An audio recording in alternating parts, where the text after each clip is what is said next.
جیسا کہ بخاری اور مسلم دونوں کی متفق علیہ حدیث ہے، یہ آپ صلی اللہ علیہ وسلم کی سنت ہے کہ اپنی طرف سے کلیریفیکیشن دی جائے کہ آپ صلی اللہ علیہ وآلہ وسلم ایک دفعہ اعتکاف میں بیٹھے ہوئے تھے، رات کے اندھیرے میں ایک عورت آپ سے ملنے کے لیے آئی، آپ کافی دیر تک اس کے ساتھ باتیں کرتے رہے، پھر اس کے ساتھ اندھیرے میں غائب ہو گئے کافی دور تک، اور پھر آپ واپس آئے۔ کچھ اصحاب جو ہیں چوراہے پہ کھڑے تھے، آپ صلی اللہ علیہ وآلہ وسلم نے انہیں مخاطب کر کے فرمایا کہ یہ جو عورت تھی یہ میری بیوی صفیہ تھی، مجھے ملنے کے لیے آئی تھی اور میں اسے گھر تک چھوڑنے کے لیے گیا تھا۔ اعتکاف کی حالت میں بیوی کو گھر تک چھوڑنے کے لیے بھی جا سکتے ہیں، اعتکاف نہیں ٹوٹتا۔ تو صحابہ نے کہا یا رسول اللہ صلی اللہ علیہ وآلہ وسلم، ہم آپ کے بارے میں کیسے گمان کر سکتے ہیں کہ آپ کسی نامحرم عورت کے ساتھ اس طریقے سے رات کے اندھیرے میں مل رہے ہوں گے؟ تو آپ نے فرمایا کہ یہ میری ذمہ داری تھی کہ میں تمہیں کلیئر کروں، کیونکہ شیطان انسان کے خون میں جو ہے رگوں میں خون کی طرح دوڑتا ہے، وہ بدگمانی کروا سکتا ہے۔ اگر نبی کے بارے میں بدگمانی کروا سکتا ہے شیطان اصحاب سے، تو ہم کس کھیت کی مولی ہیں کہ ہمارے بارے میں لوگ بدگمانی نہیں کریں گے؟ اور اگر نبی کی رسپانسبلٹی ہے کہ وہ اپنے کریکٹر کو کلیریفائی کرے پبلک میں، اسی طریقے سے ہماری بھی ذمہ داری ہے کہ ہم اپنے کریکٹر کو کلیریفائی کریں پبلک میں، جب ہم ایک پبلک فگر ہیں دعوت کے پوائنٹ آف ویو سے۔ ایک دفعہ دروشی پڑھ لیجئے۔ اللہم صلی علی محمد وعلی آل محمد کما صلیت علی ابراہیم وعلی آل ابراہیم انک حمید مجید، اللہم بارک علی محمد وعلی آل محمد کما بارکت علی ابراہیم وعلی آل ابراہیم انک حمید مجید۔ میرے بھائیو، رمضان المبارک کے روزوں کو باقی تمام عبادات پر، چاہے وہ حج ہو، نماز ہو، زکوٰۃ ہو اور جتنے فرائض ہیں، ان پر اس اعتبار سے رمضان مبارک کے روزوں کو فوقیت حاصل ہے کہ پورے قرآن حکیم میں باقی جتنی بھی عبادات ہیں ان کی ڈیٹیل سکیٹرڈ فارم میں ہے، بکھری ہوئی حالت میں۔ یعنی اگر میں کہوں کہ حج کے ٹاپک پہ آیات کہاں ہیں، وہ سورۃ البقرہ میں بھی ہیں، سورہ آل عمران میں بھی ہیں، سورۃ الحج کے اندر بھی ہیں۔ نماز کے ٹاپک میں تو کئی ایک صورتوں میں یہ ایشو ڈسکس ہوا ہے، اسی طریقے سے زکوٰۃ بھی سینکڑوں جگہ پہ ڈسکس ہوئی ہے۔ لیکن رمضان مبارک کو یہ فوقیت حاصل ہے کہ رمضان مبارک کا جو ٹاپک ہے پورے قرآن میں صرف ایک ہی جگہ پہ ڈسکس ہوا ہے، پورے قرآن میں، اور وہ سورۃ البقرہ کا رکوع نمبر ہے 23۔ 6 آیات میں آیت نمبر 183 سے لے کر 188 تک، سورۃ البقرہ آیت نمبر 183 سے 188 تک جو آپ نے قرآن حکیم میں کھول رکھی ہے، اس میں رمضان مبارک کے ٹاپک کو ڈسکس کیا گیا ہے۔ پورے قرآن کے اندر اس ایک مقام کے علاوہ نہ کہیں پہ کسی روزے کا ذکر ہے، نہ رمضان مبارک کے حوالے سے کوئی ڈیٹیلز آئی ہیں، سوائے اس ایک موقع کے۔ یہ 6 آیات انشاءاللہ ہم آج کور کریں گے، اور اس میں 6 آیات کے اندر 5 سب ٹاپکس ڈسکس ہوئے ہیں، چھوٹے چھوٹے، میں وہ ساتھ ساتھ کلیریفائی کرتا چلا جاؤں گا۔ اعوذ باللہ من الشیطان الرجیم، بسم اللہ الرحمن الرحیم۔ سورۃ البقرہ رکوع نمبر 23 آیت نمبر 183 سے لے کر 188 تک۔ پہلے 2 آیات ہم ڈسکس کریں گے، آیت نمبر 183 اور 184، جس میں ٹاپک نمبر 1 ہے رمضان مبارک کی اہمیت اور مقصد کیا ہے اور اس کی فرضیت۔ اعوذ باللہ من الشیطان الرجیم، بسم اللہ الرحمن الرحیم۔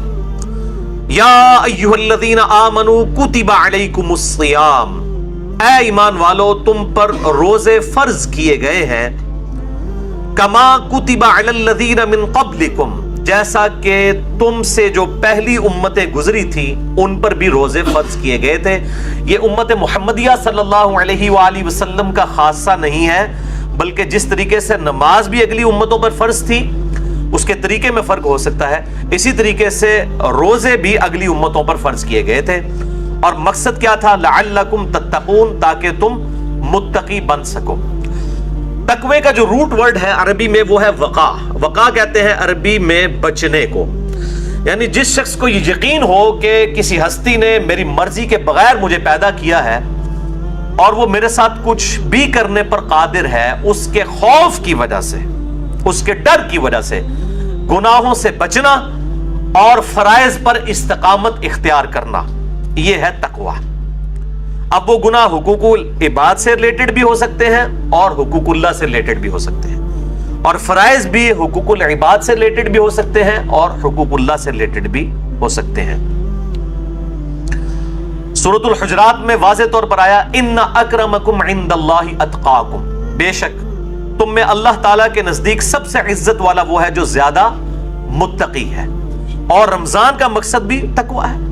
اب مجھے ضمناً حدیث یاد آئی جو بخاری اور مسلم دونوں میں موجود ہے، کتاب النکاح چیپٹر میں یہ پہلی حدیث ہی آپ کو مل جائے گی، صحیح بخاری میں بھی، صحیح مسلم میں بھی اور مشکات میں بھی، نکاح والے چیپٹر میں، کہ آپ صلی اللہ علیہ وآلہ وسلم نے فرمایا اے نوجوانوں کے گروہ، تم میں سے جو نکاح کی استطاعت رکھتا ہو اسے چاہیے کہ وہ نکاح کرے، یہ چیز اس کے شرمگاہ کی حفاظت میں مدد کرے گی اور نگاہوں کو نیچا رکھنے میں اس کو سپورٹیو ہوگی، اور جو نکاح کی استطاعت نہ رکھتا ہو یعنی فائنینشلی اس کو سپورٹ نہ کر سکتا ہو ازدواجی زندگی کو، تو وہ روزے رکھ کر اپنی شہوت کو ٹھنڈا کرے۔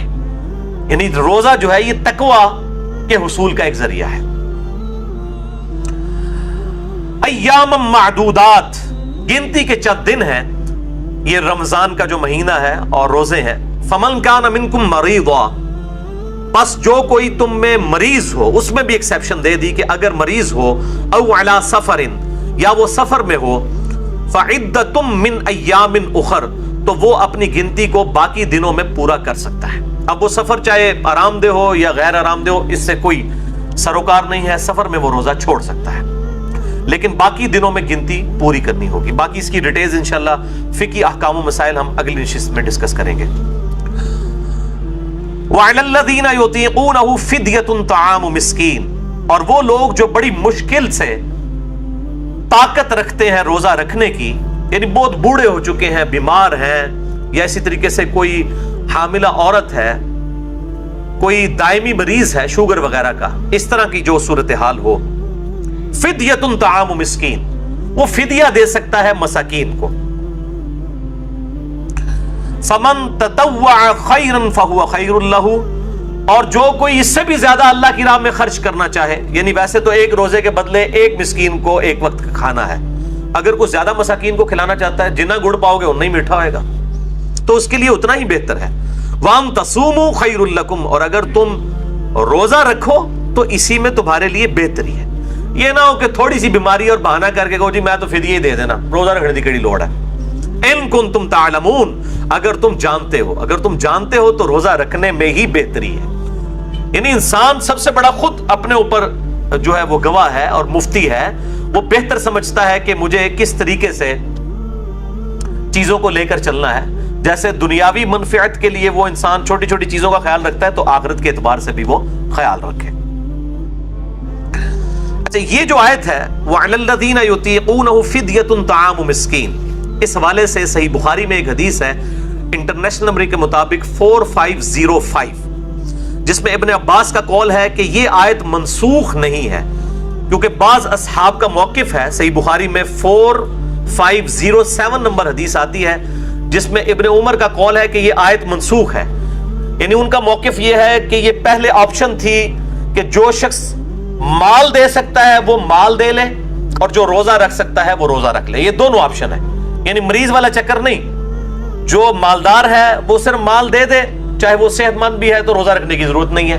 یہ ابن عمر کا موقف ہے 4507، جبکہ ابن عباس کا موقف صحیح بخاری میں 4505 ہے، وہ یہ کہتے ہیں کہ یہ آیت منسوخ نہیں ہے، بلکہ اس سے مراد وہ بوڑھا اور بوڑھی ہیں یا بیمار شخص جس کو صحت یاب ہونے کی امید نہیں ہے اور بڑی مشکل سے وہ روزہ رکھنے پر قادر ہے، اس کے لیے روزہ نبھانا مشکل ہے، جیسا کہ بعض کا شوگر کی بیماری ایسی ہو سکتی ہے کہ انسان کے لیے مشکل ہو جائے آج کے دور کے اندر، یا بڑھاپا خود بہت بڑی بیماری ہے، کوئی 80-90 سال کا کوئی بزرگ ہے اور وہ روزہ نہیں رکھ سکتا، تو اس کے لیے یہ آپشن ہے کہ وہ اس کے بدلے فدیہ دے دے، ایک وقت کا مسکین کو کھانا کھلا دے۔ صحیح بخاری میں آتا ہے انس بن مالک جب بوڑھے ہو گئے تھے، ان کی عمر 100 سال کے قریب تھی، تو روزانہ وہ ایک مسکین کو کھانا کھلایا کرتے تھے گوشت کے ساتھ، دال نال نہیں، گوشت نال، اللہ کی راہ میں گوشت کے ساتھ کھانا۔ اور یہ بھی آتا ہے کہ وہ بسا اوقات 30 مساکین کو اکٹھا اٹھا بٹھا کر کھانا کھلا دیا کرتے تھے 30 کے 30 روزوں کا. تو یہ دونوں طرح آپشن موجود ہے, جس طرح بھی کر لیا جائے. میں انشاءاللہ اگلی دفعہ اس پہ ڈیٹیل بات کروں گا. اگلی آیت سورۃ البقرہ آیت نمبر 185 رمضان مبارک کی فضیلت اور روزوں کی فرضیت اور شرعی احکام سے ریلیٹڈ ہے. یہ سب ٹاپک ہے اس کا. شہر رمضان الذی انزل فیہ القرآن, رمضان کا مہینہ وہ ہے جس میں نازل ہوا قرآن. یعنی یہ رمضان کی فضیلت ہے کہ قرآن اس میں نازل ہوا ہے. اور کب نازل ہوا؟ انا انزلناہ فی لیلۃ القدر, جس کے حوالے سے پچھلی دفعہ میری تقریباً کوئی 1 گھنٹہ 20 منٹ کی گفتگو ہے, مسئلہ نمبر نیو 44 شب برات اور شب قدر کے حوالے سے. میں آج اس کی ڈیٹیل میں نہیں جاؤں گا. ہدی للناس جو انسانیت کے لیے ہدایت ہے, وہ بینات من الہدا, اور اس میں ہدایت کے روشن دلائل موجود ہیں. والفرقان, اور حق اور باطل میں تمیز کرنے والی یہ کتاب ہے. یعنی اولڈ ٹیسٹمنٹ, نیو ٹیسٹمنٹ کے بعد یہ اب فائنل ٹیسٹمنٹ ہے الفرقان, حق اور باطل میں تمیز کرنے والی کتاب. یہ قرآن حکیم کے اعتبار سے رمضان کو فضیلت حاصل ہے کہ رمضان المبارک میں اللہ تعالیٰ کی طرف سے آخری پیغام قیامت تک کے لیے انسانیت کے پاس جو آیا وہ اس مہینے میں نازل ہوا. اب یہ بڑا ڈیٹیل طرف ٹاپک ہے, اس پہ میرے 2 لیکچرز ہیں. مسئلہ نمبر 1 امام الانبیاء کی دعوت قرآن 2 گھنٹے کا, اور حال ہی میں ریکارڈ ہوا ہے مسئلہ نمبر 167 رسول اللہ صلی اللہ علیہ وآلہ وسلم کی اپنی امت کے خلاف گواہی, جو سورۃ الفرقان کی آیت نمبر 30 ہے. وقال الرسول یا رب ان قوم اتخذوا هذا القرآن مہجورا, اور رسول اللہ صلی اللہ علیہ وسلم شکایت کریں گے قیامت کے دن کہ اے اللہ میری قوم نے قرآن کو پیٹ کے پیچھے ڈال دیا تھا, یعنی قرآن کے نظریات کو چھوڑ دیا تھا. یہ بڑی سخت آیت ہے. اس کے کانٹیکسٹ میں نے تقریباً 2 گھنٹے کی گفتگو کی تھی, مسئلہ نمبر 167, جسے شوق ہو تو وہ دیکھے. فمن شہد منکم الشہر فلیصم, تو جو کوئی بھی تم میں رمضان کا مہینہ پائے تو اسے چاہیے کہ وہ رمضان کے روزے رکھے. ومن کان مریضا, اور جو کوئی مریض ہو, او علی سفر, یا سفر پر ہو, فعدۃ من ایام اخر, تو وہ یہ گنتی بعد کے دنوں میں بھی پوری کر سکتا ہے. اللہ تعالیٰ کی طرف سے آسانی ہے مسافر کے لیے اور مریض کے لیے. یرید اللہ بکم اليسر, اللہ تعالیٰ تو تمہارے لیے آسانی چاہتا ہے. ولا یرید بکم العسر, اور اللہ تعالیٰ تمہارے لیے مشکل نہیں چاہتا. لیکن مولوی آپ کے لیے مشکل چاہتا ہے, کبھی آپ کے لیے آسانی نہیں چاہے گا. اور عجیب طرح کی وہ لاجک سے, وہ نہیں جی اس زمانے تے سفر ہوندے سن جناب, وہ گھوڑیاں ہوتے تھے, اونٹ ہوتے, بڑے مشکل سفر سن. آج کل تو ٹرین میں سفر ہے اور ہوائی جہاز میں. آج کل روزہ نہیں چھوڑنا چاہیے بھئی, یہ قیامت تک کے لیے حکم باقی ہے. اللہ تعالیٰ نے آسانی دی ہے, چاہے ٹرین میں بھی سفر ہو, جہاز میں بھی. میں نے سارے سفر کیے ہوئے ہیں. سفر بہرحال سفر ہوتا ہے, بڑا مشکل ہوتا ہے سفر. تو اللہ تعالیٰ کی طرف سے دی ہوئی آسانی کو چھیننے کی کوشش نہ کرے. بخاری اور مسلم دونوں میں حدیث ہے, لوگوں کو آسانیاں بتاؤ, خوشخبریاں دو, ان کو متنفر نہ کرو دین سے.